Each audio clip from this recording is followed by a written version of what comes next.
नमस्कार। ଆଉ ଏକ ଭିଡିଓ को ଆପଣଙ୍କୁ ସ୍ୱାଗତ।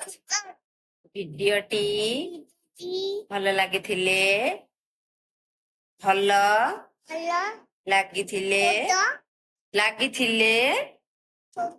ସବସ୍କ୍ରାଇବ କରନ୍ତୁ, ଲାଇକ୍ କରନ୍ତୁ। Bye bye. ଏବେ ମୁଁ ପାଠ ପଢୁଛି।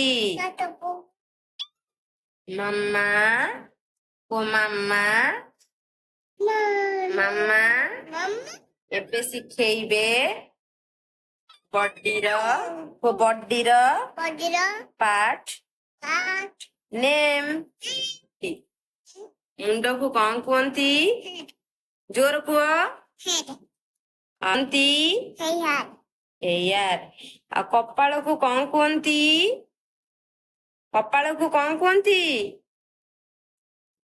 କହିଦିଅ। କପାଳକୁ କଣ କୁହନ୍ତି? ଫୋरहेଡ୍। ଆଖିକି କଣ କହନ୍ତି? ଆଇ। ନାକକୁ କଣ କହନ୍ତି? ନୋଜ। ଗାଲକୁ କଣ କୁହନ୍ତି? କାନକୁ କଣ କୁହନ୍ତି? ପାଟିକି କଣ କୁହନ୍ତି? ଓଠକୁ କଣ କୁହନ୍ତି? ଦାନ୍ତକୁ କଣ କୁହନ୍ତି? ଟିଥ୍। ଜିଭକୁ କଣ କୁହନ୍ତି? ଟଙ୍ଗ। ଓଠକୁ ଥୋଡିକି କଣ କୁହନ୍ତି?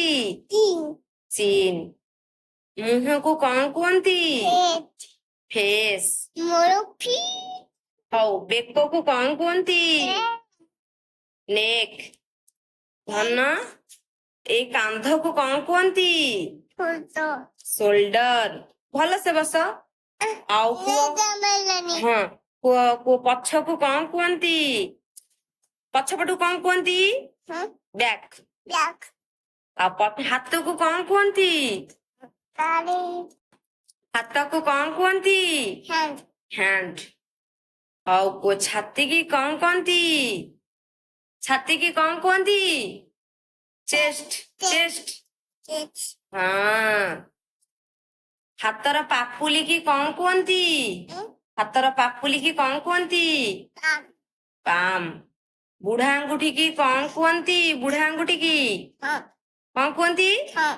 ଥମ୍ବ। ଆଙ୍ଗୁଠିକି କଣ କୁହନ୍ତି? ଫିଙ୍ଗର। ତାପରେ ଥମ୍ବ। ପାକସ୍ଥଳୀକି କଣ କୁହନ୍ତି? ଷ୍ଟୋମାଚ। ଜଙ୍ଘକୁ କଣ କୁହନ୍ତି? ଆଣ୍ଠୁକୁ କଣ କୁହନ୍ତି? ନି। ଗୋଡକୁ କଣ କୁହନ୍ତି? ଲେଗ। ଗୋଡର ପେଣ୍ଡାକୁ କଣ କୁହନ୍ତି? କଲ୍ସ। ପାଦକୁ କଣ କୁହନ୍ତି? ଫୁଟ। ଧନ ଗୋଇଠିକି କଣ କୁହନ୍ତି?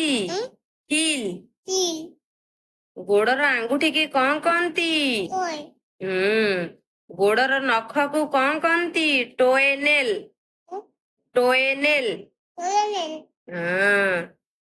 ମୋର ଭିଡିଓଟି ଆପଣଙ୍କୁ କେମିତି ଲାଗିଲା? କମେଣ୍ଟ କରି ଜଣାନ୍ତୁ। କମେଣ୍ଟ କରି ଜଣାନ୍ତୁ।